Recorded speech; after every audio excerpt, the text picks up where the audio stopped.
Caitlyn is the embodiment of systemic oppression, and that often gets overlooked in Arcane Season 2. Let me explain. Caitlyn's mother gets murdered by Jinx, someone who has been exposed to the oppression Piltover has performed her whole life. Someone who has been neglected and abused by a system from which Caitlyn has benefited her whole life.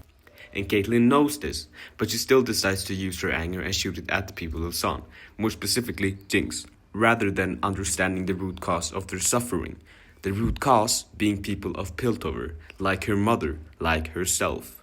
With all of this in mind, she still decides to use the Grey and Hextech weapons to enforce police brutality and collective punishment on the citizens of Son, an oppressed population who has to decide between crime lords and the government who doesn't give a shit.